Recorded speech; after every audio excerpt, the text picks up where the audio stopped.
जी, जी मान्यवर। नमस्कार, मेरा नाम है गौरव पाल और आपका स्वागत है भारत लोक के एक विशेष कार्यक्रम में, क्या पॉलिटिक्स है? इस कार्यक्रम में हम चर्चा करते हैं कि जो हाल-फिलहाल में चीज़ें चल रही हैं, उसके पीछे की राजनीति क्या है? क्योंकि हमारा मानना ये है कि बिना राजनीति के कोई भी मुद्दा नहीं उठता और इस समय आज के दौर में हाल-फिलहाल में सबसे ज़्यादा चर्चा का मुद्दा है, वो है संविधान पर चर्चा।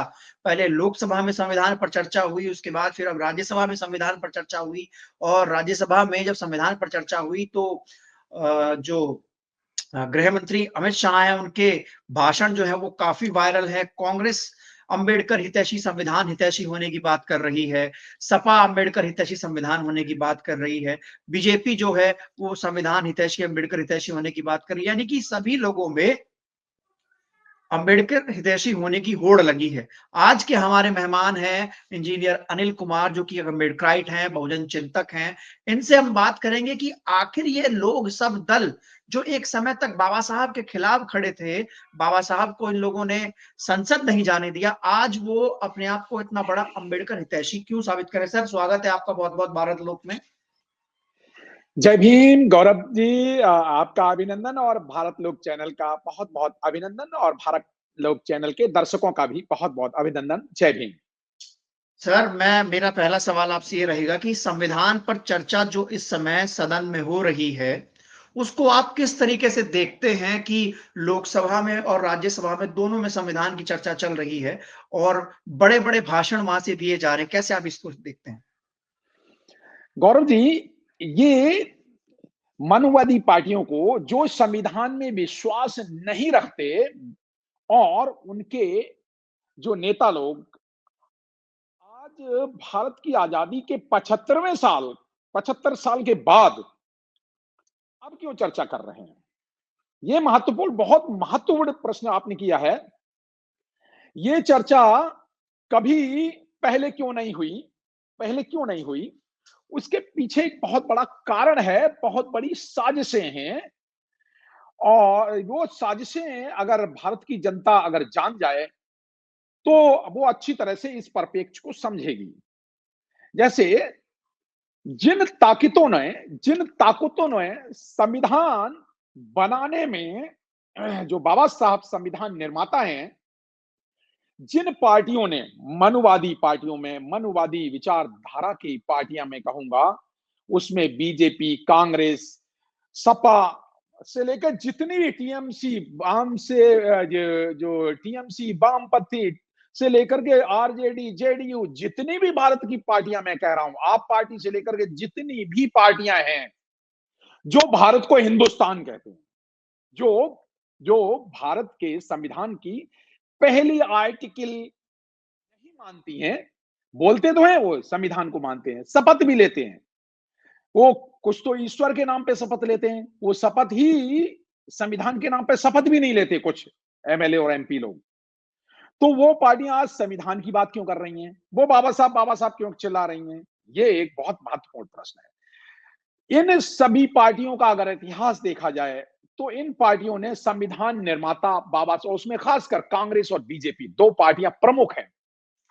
जो प्रमुख पार्टियां जिन्होंने केंद्र की सत्ता में और राज्यों की सत्ता में शासन किया है, इन पार्टियों ने बाबा साहब अंबेडकर जो कानून निर्माता हैं, संविधान निर्माता हैं, उनको किस तरह से कहा था? कांग्रेस ने क्या कहा था कि कांग्रेस के नेता कहते थे डॉक्टर अंबेडकर को पार्लियामेंट में नहीं घुसने देने के लिए पार्लियामेंट की खिड़कियां और दरवाजे बंद कर दो। ये सेंटेंस है। ये सेंटेंस किसका है? पटेल का है। मिस्टर गांधी, जो बाबा साहब अंबेडकर जो अंग्रेजों से 2 अधिकार छीन के लाए थे पूना पैक्ट में, उन गांधी ने बाबा साहब अंबेडकर के द्वारा लाए गए 2 अधिकारों को जो लाए थे, उनको छीनने के लिए गांधी ने अनशन किया, पूना पैक्ट किया, वो तो रही स्टोरी। लेकिन फिर भी बाबा साहब ने जब जयसूर और खुलना से, मैं ये बात बताना चाहूंगा, क्योंकि जो लोग संविधान संविधान चिल्लाते हैं और कांग्रेस, खासकर कांग्रेस और बीजेपी, उन संविधान संविधान चिल्लाने वालों ने बाबा साहब अम्बेडकर को जब हरा दिया, नहीं घुसने दिया, तो वो चले गए जयसूर और खुलना में। जो जोगेंद्र नाथ मंडल ने उनको जितवाया। ईस्ट बंगाल से, जिसको जो आज की डेट में भारत का हिस्सा ही नहीं है। कांग्रेस इतनी नाराज हुई जब वो पार्लियामेंट में बाबा साहब आ गए, संविधान उसमें पार्लियामेंट में आ गए, तो कांग्रेस ने भारत के टुकड़े कर दिए। और भारत का जो वो टुकड़ा, वो जयसूर और खुलना, जहां पर 50% नहीं 60 से 70% बहुजनों की आबादी थी, उसको पाकिस्तान में दे दिया। इतने कांग्रेसी लोग बाबा साहब के विरोधी थे। और उन विरोधियों ने बाबा साहब अम्बेडकर को 40-50 साल तक उन्होंने भारत रत्न नहीं दिया। इन कांग्रेस, ये संविधान संविधान चिल्लाने वालों ने बाबा साहब अम्बेडकर को आजादी से पहले और आजादी के बाद 2 बार हराया। नारायण कजरोलकर और बोरकर को उनके विरुद्ध खड़ा करके के उनको हरा दिया। बाबा साहब के पीए से उनके विरुद्ध में कांग्रेस ने हरा दिया। बाबा साहब का चरित्र हनन किया। बाबा साहब को ये तो देशद्रोही कहा। और बाद में, ये तो है आजादी के पहले और आजादी के बाद क्या, फिर बाद में बाबा साहब ने किताब लिखी, गांधी और कांग्रेस ने अछूतों के साथ क्या किया।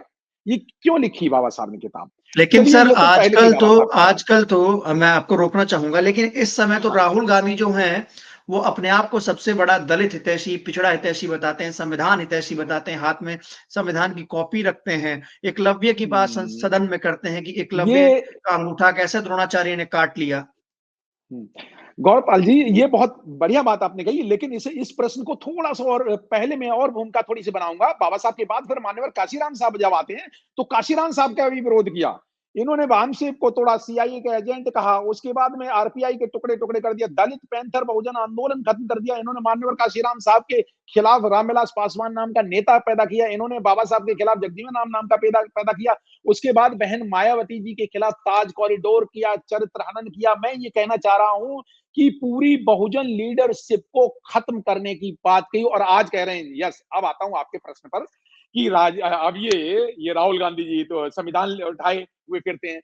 तो मैं पूछता हूं, राहुल गांधी जी, क्या आप पढ़े लिखे नहीं हैं? और अगर पढ़े लिखे हैं, तो name of this country is India, that is Bharat.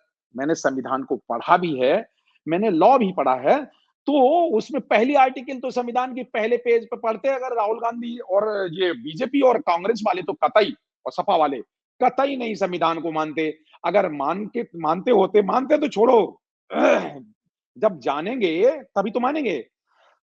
वो पहला पेज पढ़ लेते, और पहले पेज में लिखा है the name of this country is India, that is Bharat.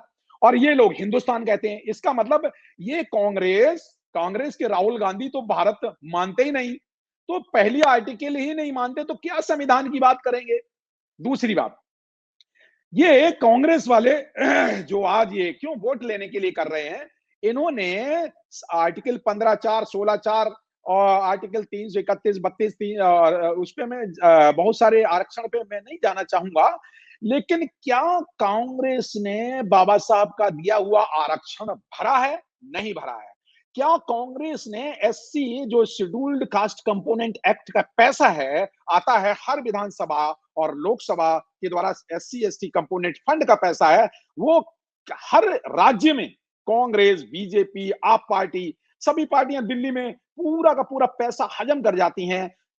जो शेड्यूल कास्ट कंपोनेंट का पैसा, मैं वो संविधान के प्रोविजंस की बात कर रहा हूं।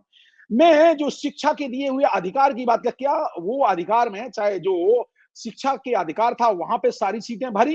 क्या उन्होंने सिर्फ नेताओं की, जो एमएलए एमपी की सीटें भरने के अलावा, उन्होंने कितना आरक्षण, ना तो क्लास 1 में भरा, ना क्लास 2 में भरा, ना क्लास 3 में भरा, क्लास 4 में भी नहीं भरा? मैं ये कहना चाह रहा हूं, सर संविधान के एक भी प्रोविजन को पूरा नहीं किया। एक सवाल मेरा याद आया आपकी इस बात से। जब पूना हाँ, पैक्ट हुआ था, तो पूना हाँ, पैक्ट में ये कहा गया था कि जो कांग्रेस है वो रिजर्व सीट पर अपने कैंडिडेट नहीं लड़ाएगी, और बाबा साहब से ये वादा जो था वो गांधी ने किया था। लेकिन अब अगर हम बात करें तो कांग्रेस रिजर्व सीट पर ही कैंडिडेट लड़ाती है, तो अंबेडकर के साथ जो वादा किया गया था कांग्रेस द्वारा, वो तो तोड़ दिया गया है। इसको लेकर आप क्या कहेंगे? बिल्कुल, बहुत बड़ा प्रश्न है ये। वॉल्यूम 10 में पेज नंबर 194 पे मैं दिखाना चाहूंगा, मैं, और बल्कि मैं पढ़ना ही चाहूंगा। ये किताब है वॉल्यूम 10 का पेज नंबर, ये पेज नंबर 194। इस पे बाबा साहब ने एक हेडिंग डाल के लिखा, गांधी और कांग्रेस के विरुद्ध हमारा आरोप पत्र, कोरे आशीर्वाद, कोरी सहानुभूति, का नाटक बंद करो, हमें न्याय दो, हमारे साथ ईमानदारी बरतो। ये बाबा साहब अंबेडकर ने स्वयं लिखा है और बाबा साहब अंबेडकर ने किताब लिखी हुई है। ये बाबा साहब अंबेडकर ने जब पूना पैक्ट हुआ था, उस समय गांधी ने ओरली कहा था। गांधी ने उस पूना पैक्ट पे ना तो दस्तखत किए, पहली बात तो गांधी पहले ही झूठ झूठ तो बोले ही बोले।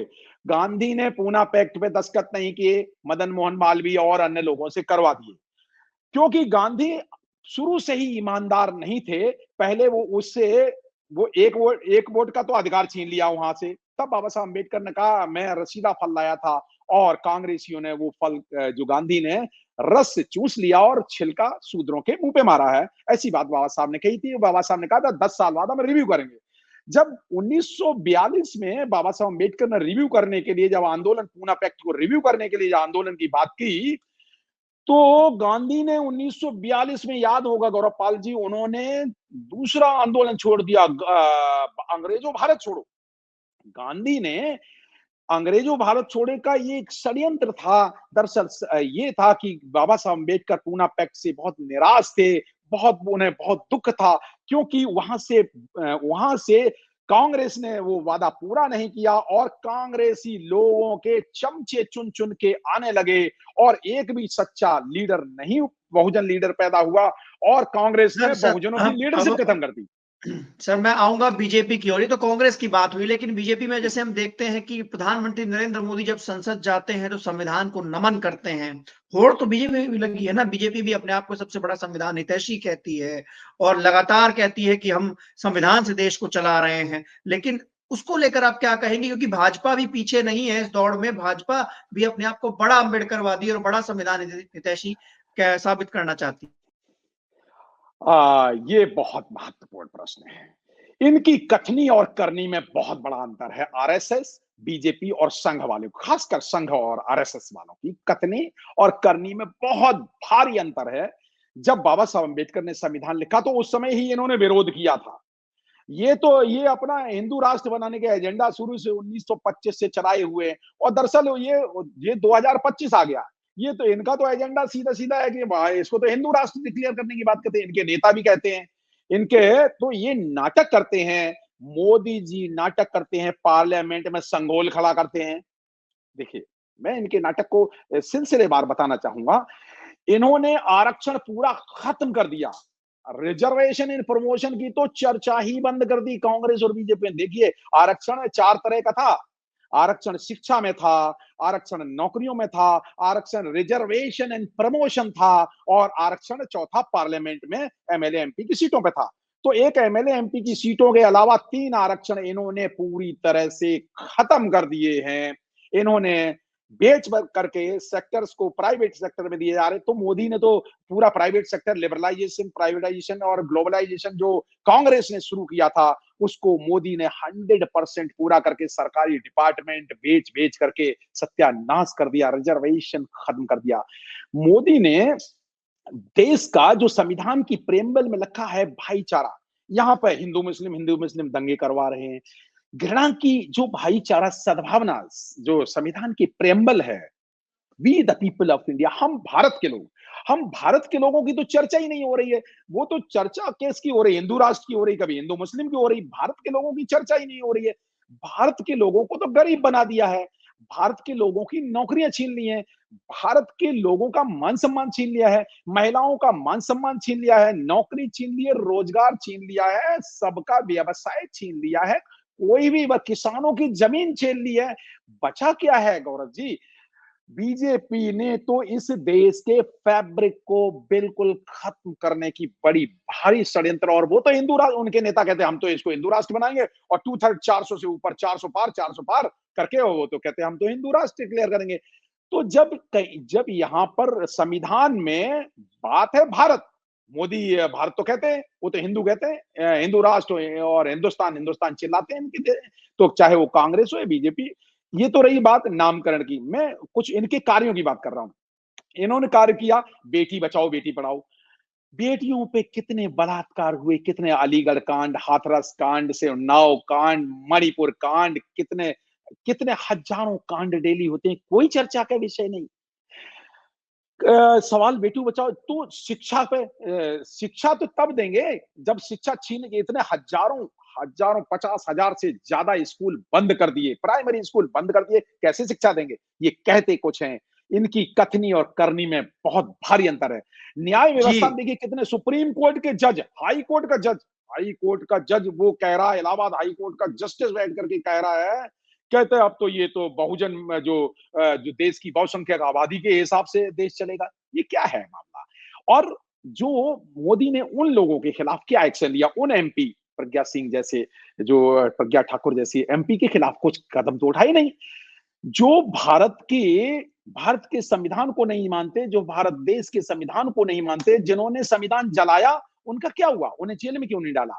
ये इनके बाबा लोग, जो बाबा लोग भारत वो तो कहते नहीं हम तो संविधान नहीं मानते, ऐसे तो ये बहुत सारे सोशल मीडिया पर कुछ और कहते हैं। इनकी जितनी भी संस्थाएं हैं, आरएसएस की संस्थाएं हैं, चाहे विश्व हिंदू परिषद हो, चाहे ये बानी हो, उस पर चर्चा मुझे नहीं करनी है, हजारों संस्थाएं, वो सारे के सारे ये सर भारत एक विरोधी बयान एजेंडा करते हैं। अमित शाह जो गृह मंत्री, उनका एक बयान है कल राज्यसभा में, वो बोल रहे थे कि ये आजकल अंबेडकर अंबेडकर कहने का फैशन हो गया है, और अगर जितनी बार अंबेडकर अंबेडकर कह रहे उतनी बार भगवान भगवान कहते तो शायद स्वर्ग चले जाते। ये बात जो है वो गृह मंत्री अमित शाह ने कही संसद के अंदर, राज्यसभा के अंदर। क्या कहेंगे आप, इस बयान को कैसे देखते हैं? और इस देश का जो बहुजन समाज है, जो 85% लोग हैं जिनकी जो मानते हैं बाबा साहब भीमराव अंबेडकर को, वो इस बयान को कैसे देखते हैं? आर्टिकल 13 में संविधान की आर्टिकल 13 अमित शाह ने जानबूझ के ये कहा है। क्यों कहा है?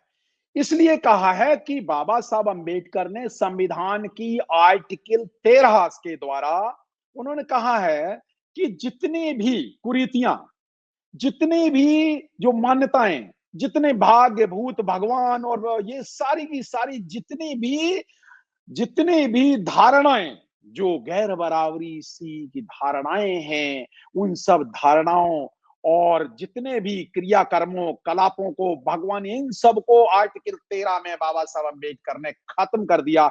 इसलिए आर्टिकल 13 का विरोध करने के लिए आर्टिकल 13 द्वारा मनुवाद की बाबा साहब ने 13वीं कर दी। आर्टिकल 13 पढ़िए संविधान की, उसमें पाल साहब ये सब नजर आ जाए। इसलिए जानबूझ करके अमित शाह ने कहा क्या भगवान भगवान क्यों, क्या है? क्योंकि बाबा साहब अम्बेडकर तो ये कहते हैं मैं ब्रह्मा विष्णु महेश को ईश्वर नहीं मानूंगा। पहली बाबा साहब की प्रतिज्ञा, और अगर 22 प्रतिज्ञा और दूसरी और तीसरी प्रतिज्ञा पढ़ करके, तो उन्होंने तो बाबा साहब ने तो सारे भगवानों को खत्म कर दिया है। तो बाबा साहब ने 22 प्रतिज्ञाओं में भगवानों को तो खत्म कर दिया उन्होंने। हम भारत के लोग, be the people of India, हम भारत के लोग, और उसी पे चर्चा होनी चाहिए। और उस पे चर्चा होती नहीं। अमित शाह भारत के लोगों से, अमित शाह का कोई मतलब नहीं है। उनका तो मतलब भगवानों से है, उनका मतलब इंसानों से है ही नहीं है। और संविधान इंसानों की बात करता है। संविधान इंसानों को शिक्षा, रोजगार, मान सम्मान, आर्टिकल 21 राइट टू लाइफ, जो सबसे बड़ा अधिकार है, जीवन जीने का अधिकार, वो देखिए किस तरह से एक एक बेटी को हाथरस में बलात्कार करते हैं, और बलात्कार करके छोड़ देते हैं। उसको पुलिस का डिस्ट्रिक्ट मजिस्ट्रेट और एसपी मिलके और उसको रात रात में जला देते हैं। राइट टू लाइफ छीन लेते हैं। जब शासन तंत्र ही राइट टू लाइफ छीन लेते हैं, ये क्या है? ये बुलडोजर वाला कल्चर, ये कहां लिखा हुआ है बुलडोजर कल्चर?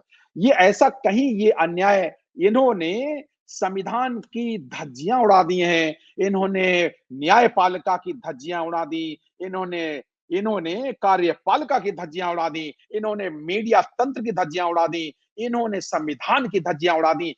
बीजेपी ने पूरे भारत के फैब्रिक सोशल फैब्रिक स्ट्रक्चर को, सामाजिक स्ट्रक्चर, राजनीतिक स्ट्रक्चर और जिसको ब्यूरोक्रेटिक स्ट्रक्चर, सारी धज्जियां उड़ा दी। अब आईएएस भी डायरेक्ट वो लेने लगे, ज्वाइंट सेक्रेटरी ना डायरेक्ट पोस्टिंग, अजीब बात है। और अगर अमित शाह ईमानदार हैं, अगर ये संविधान को मानने वाले हैं, तो इंडियन जुडिशरी सर्विस, जो देखिए कांग्रेस और बीजेपी मानती नहीं, इंडियन जुडिशियल सर्विस कब 1977 से वो आर्टिकल तो तब से पास है ना, अभी तक वो लागू नहीं किया ना इंडियन जुडिशियल सर्विस। जब आईएएस आईपीएस बनते हैं तो जज क्यों नहीं बनते? ये अन्यायी लोग बैठे हुए हैं सुप्रीम कोर्ट और हाई कोर्ट में, अन्यायी लोग, अनकॉम्पिटेंट लोग, बिना एग्जाम पास किए हुए लोग, बावन बावन बावन परिवारों के लोग बैठे हुए हैं, कब्जा करके बैठे हुए हैं। क्यों नहीं बनाते इंडियन जुडिशियरी सर्विस, जो कि पार्लियामेंट ने तो रखा था, इसका अगला बिल भी लाया था ना। अगला सवाल सर हाँ मैं जी। सपा को लेकर करना चाहूंगा आपसे। ओ, समाजवादी पार्टी के 37 सांसद हैं, तीसरी सबसे बड़ी पार्टी बन गई है इस समय देश की। समाजवादी पार्टी भी संविधान हितैषी, या बार-बार अखिलेश यादव को देखते हैं, वो अपने आप को बाबा साहब का अनुयायी, कांशीराम साहब का अनुयायी, तमाम चीज़ें बोलते हैं और बोलते हैं कि ये संविधान के साथ खिलवाड़ है, और तमाम जो सपा के ऐसे लोग हैं, वो बार-बार, और उन्होंने तो पूरा चुनाव ही जो है, वो अम्बेडकर और संविधान के नाम पर कांग्रेस और सपा जीत के आई है। तो क्या कहेंगे समाजवादी पार्टी जिस तरीके से बाबा साहब, संविधान, और अगर हम देखें 2022 की बात, तो ये वही अखिलेश यादव है जो परशुराम के फरसे का जो परशुराम का फरसा स्टैब्लिश करवाते हैं। तो कैसे देखते हैं आप इसको? पाल साहब, मैं ये आपको, गौरव जी, आपको इस प्रश्न का उत्तर देना चाहूंगा। बाबा साहब के एक गुरु थे कबीर साहब, 3 गुरुओं में से एक। तो उनकी उनका एक दोहा है, कथनी मीठी खारसी और करनी विसी होए, कथनी तज करनी करे विष से अमृत होए। ये कहते हैं, बोलते हैं। चाहे सपा पार्टी जो कि ओबीसी की पार्टी है। उनका वो जो, अब मैं उनकी विचारधारा पे नहीं जाना चाहता, क्योंकि विचारधारा कोई है ही नहीं। लोहिया की कोई विचारधारा नहीं। लोहियावाद क्या है, समाजवाद क्या है? ये ये मुकेश अंबानी के लड़के की शादी में जाके समाजवाद चलाते हैं, उस पर चर्चा नहीं करनी। मैं उनकी सपा पार्टी के कैरेक्टर की बात कर रहा हूँ, चरित्र की बात कर रहा हूँ, उनकी करनी की बात कर रहा हूँ। आरक्षण आरक्षण के विरोध में पार्लियामेंट में इनके एमपी ने बिल फाड़ा, नंबर 1। नंबर 2, 50,000 से ज्यादा, यूपी में जब सपा की सरकार थी, 50,000 से ज्यादा अफसरों को डिमोट किया इन्होंने। आरक्षण, जो प्रमोशन हुए, जो जो एग्जीक्यूटिव इंजीनियर थे, उन्होंने जूनियर इंजीनियर बना दिया। ये जो जो जो जो एसएचओ बन गए थे, उनको जो कांस्टेबल बना दिया। हजारों नहीं, 50,000 से ज्यादा ऑफिसर्स, एससी एसटी के ऑफिसर्स को इन्होंने ध्वस्त करके नीचे गिरा दिया। इन्होंने बहन कुमारी मायावती के द्वारा जो 18 जिले, 19 जिले बनाए गए थे, चाहे काशीराम साहब, ज्योतिबा फूले से लेके बाबा साहब अम्बेडकर के नाम से, बुद्ध के नाम से, फूले के नाम से, साहू जी महाराज के नाम से, सारे जिलों के नाम बदल दिए। तो विचार, वैचारिक रूप से इनके पास ये, इन्हें कुछ नहीं, इनको सिर्फ वोट चाहिए। इनको कोई काम नहीं करना। जो ये बताइए कि अखिलेश यादव ने कब कितने कितने आरक्षण भरा? कभी भी। ये आरक्षण विरोधी हैं। इनके पिताजी आरक्षण विरोधी रहे, जो मान्यवर मुलायम सिंह जी भी आरक्षण विरोधी थे, और ये भी आरक्षण विरोधी हैं। ये बताएं कि ये विचारधारा की क्या, ये अगर बाबा साहब की तो बात करते हैं, मान्यवर काशीराम साहब के बात करते हैं, तो हिस्सेदारी की बात क्यों नहीं करते? हिस्सा कब दिया इन्होंने? अभी जब, जो मैं एक दूसरा उदाहरण हालांकि मैं देना नहीं चाहता, एक दूसरे नेता हैं, वो 2 सीटें लेने गए थे भैया, 2 शेड्यूल कास्ट के एक नए-नए नेता बने हैं, नाम नहीं लेना चाहता मैं मन्नत नहीं, लेकिन वो गए कि भैया 2 सीटें दे दो, 2 सीटें नहीं दी। तो हिस्सेदारी की बात, तो बहुजन समाज कोई, देखिए, अब हो क्या रहा है, अब आप संविधान की चंद्रशेखर आज़ाद की बात तो चर्चा नहीं से, कर रहे हैं? सांसद चंद्रशेखर आज़ाद की बात तो नहीं कर रहे हैं? आप ठीक कह रहे हैं। तो जब वो गए, भैया 2 ही सीटें दे, 2 एमएलए की सीटें लड़ा दो, 2 सीटें भी नहीं दी, तो हिस्सेदारी नहीं देती। कांग्रेस ने 1 सीट दे करके 473 सीट, 472 सीटें खुद लड़ी, और 1 सीट कांग्रेस, तो वहां युति भाली किया। महाराष्ट्र में जो यही, ये तो एक भी, सपा वाले तो 1 सीट भी नहीं दिए, चंद्रशेखर रोते हुए आ गए। मैं क्या कहना चाह रहा हूं? और वही जो, जब इन्होंने, जो सपा वालों ने चंद्रशेखर के साथ किया, वही कांग्रेस ने सपा वालों के साथ किया मध्य प्रदेश में। वो अखिलेश को 2 सीटें हिस्सेदारी नहीं दी, और अखिलेश जी रोते हुए आ गए। सवाल बताएं क्या है? सवाल हिस्सेदारी का है। ये सपा हो या कांग्रेस हो या बीजेपी, इनको एससी एसटी के सिर्फ वोट चाहिए। ये हिस्सेदारी नहीं देना चाहते हैं, अधिकार नहीं देना चाहते। और बहुजन समाज पार्टी ने हमेशा, वो कहते हैं हमारा एजेंडा ही क्या है, संविधान ही हमारा एजेंडा है। ये बताइए कि संविधान की जो आर्टिकल में, जब ये मुसलमान, कौन सा मुस्लिम नेतृत्व खड़ा किया है? जब सपा पार्टी ने, जो मुस्लिम नेतृत्व को वो हिस्सेदारी नहीं दे सकते। भाई 13% मुसलमान है, 13% मुसलमान है, कितने नेता बनाए? उनके एमएलए एमपी को टिकट नहीं देते। तो मुस्लिम सपा मुस्लिमों की लीडरशिप सपा पार्टी ने खत्म कर दी, कांग्रेस ने भी मुस्लिमों की लीडरशिप खत्म कर दी, बीजेपी ने तो मुस्लिम, वो तो कहते हम तो 80-20 का फार्मूला लगाते, वो तो कहते हम तो, हमें चाहिए नहीं मुस्लिमानों को वोट। ये लेकिन वो सपा, ओबीसी का वोट कांग्रेस तो और लेते हैं। बीजेपी तीनों ही बीजेपी मुस्लिम लीडरशिप खत्म करती है। बीजेपी हाँ ओबीसी का वोट तो लेती है ना सर। ओबीसी लीडरशिप पे बात की जाएगा, बीजेपी ने ओबीसी की लीडरशिप के साथ क्या किया? हाँ, बीजेपी ने क्या किया, बीजेपी ने ओबीसी के वोट तो ले लिए, लेकिन ओबीसी के नेताओं को स्टूल पे बिठा दिया। बहन कुमारी मायावती जी ने क्या किया था, देखिए, स्वामी प्रसाद मौर्य जैसा एक ताकतवर लीडर पैदा किया। बहन जी ने नसीमुद्दीन सिद्दीकी जैसे जो है ना मुस्लिम लीडर, तगड़े तगड़े मुस्लिम लीडर पैदा किए। वो सारी बीएसपी की लीडरशिप, जो चाहे वो रामचंद्र राजभर हो, चाहे जितने भी है, इन सबको क्या किया, इन्होंने एक एक एमपी दे करके और सारी की सारे पार्टियां इकट्ठी मिला तो ली, लेकिन पार्टियां तो मिला ली, उनके वोट ले लेते हैं और पार्टियों को खत्म कर दिया। मैं बताता हूं बीजेपी ने क्या किया। देखिए किस तरह से बीजेपी ने बिहार में दलित लीडरशिप को खत्म कर दी, रामविलास पासवान की पार्टी खत्म कर दी। जो महाराष्ट्र में 3 पार्टियां, चाहे वो एनसीपी हो, चाहे वो शिवसेना हो, वो खत्म कर दी। ये शेड्यूल ट्राइब की लीडरशिप इन्होंने यहाँ पे मध्य प्रदेश और छत्तीसगढ़ में खत्म कर दी। इन्होंने बिहार में ओबीसी की लीडरशिप खत्म कर दी। बिहार में नीतीश कुमार की लीडरशिप अब खत्म है प्रैक्टिकली। वो लालू प्रसाद यादव को जेल में डाल करके कांग्रेस और बीजेपी ने मिलकर जेल में डाला 20 साल और खत्म कर दी। सिर्फ कितने 63 करोड़ के केस पर, और ये 10-10 हजार करोड़ के जो गमन कर गए उसका कुछ नहीं, सिर्फ 63 करोड़ के केस में लालू प्रसाद यादव को जेल में डालकर 20 साल जेल में डालकर ओबीसी लीडरशिप खत्म की कांग्रेस और बीजेपी ने मिलकर की। ये बीजेपी कांग्रेस नहीं है, ये आरएसएस है। तो सपा, कांग्रेस, बीजेपी, ये सब मनुवादी पार्टियां हैं और जी अंदर खाने में, हाँ, जी, मामला जिस ये है। तरीके से और अखिलेश जी भी क्या आप है, ये इनकी विचारधारा तो मनुवादी विचारधारा है। जी, इनकी आपने जिस विचारधारा तरीके क्या से है। बताया, जी जिस तरीके से आपने बताया, और ये जो चर्चा थी संविधान और अंबेडकर को लेकर, बीजेपी, कांग्रेस और समाजवादी पार्टी और अन्य दल, जो इस समय संविधान पर चर्चा चल रही है, जो संविधान हितैषी होने की होड़ सब में लगी हुई है। तो अनिल कुमार जी ने बताया कि ये सिर्फ और सिर्फ जो संविधान को मानने वाले लोग हैं, जो इस देश का बड़ा तबका है, जो बहुजन समाज है, उनका वोट लेने के लिए सिर्फ ये है। असल में संविधान हितैषी कोई नहीं है। अनिल जी ने सारी सारी पार्टियों के जो कार्य थे, वो सब बनाए, वो सब गिनवाए। मुझे उम्मीद होगी कि हमारे दर्शकों के सारे जो सवाल होंगे, उनको उनके जवाब मिल गए होंगे। और अनिल जी से मैं बहुत-बहुत शुक्रिया, धन्यवाद करना चाहूँगा। जी, एक बोलिए सर। एक बात करना चाहता हूं, मैं संदेश देना चाहूंगा, अगर ये संविधान हितैषी हैं तो पार्लियामेंट में इसी सेशन में एक बिल लाएं कि उस संविधान पे चर्चा हो रही है, तो एक बिल लाना चाहिए कि जो भी व्यक्ति भारत को हिंदुस्तान कहेगा या कुछ भी कहेगा, भारत नहीं कहेगा, उसको जेल में डाला जाएगा, इसको ऑफेंस बना दिया जाए, एक क्रिमिनल ऑफेंस किया जाए। जो इस देश का नाम गलत लेगा उसको 3 साल की सजा होगी।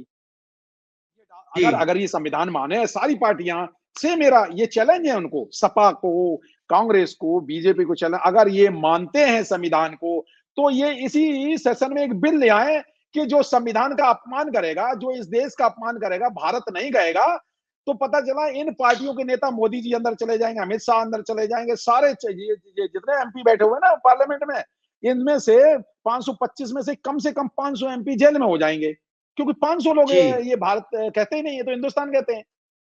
जी जी, माने। संविधान के अनुसार हमारे देश का नाम भारत और इंडिया है। Bharat that is India. Hindustan शब्द का जिक्र जो है वो हमारे संविधान में कहीं नहीं है। जबकि अमित शाह ने तो कल इंडिया नाम पर भी आपत्ति जताई है। तो ये पूरा जो बहस थी वो सामने खुलकर आपने सुनी, आपने देखी, अनिल कुमार जी को सुना। मैं अनिल जी का अपने दर्शकों की ओर से धन्यवाद करना चाहूंगा। सर, बहुत बहुत धन्यवाद, आप अपना बेशकीमती समय निकालकर हमारे बीच आए। और आपको ये बातचीत कैसी लगी हमें लिखकर जरूर बताइएगा। भारत लोग को सब्सक्राइब कीजिएगा और हम आपके साथ ऐसे ही क्या पॉलिटिक्स है, यानी कि मुद्दों के पीछे की राजनीति क्या है, उसको लेकर आपके बीच आते रहेंगे। तब तक के लिए चलते हैं। नमस्कार, धन्यवाद। नमस्कार।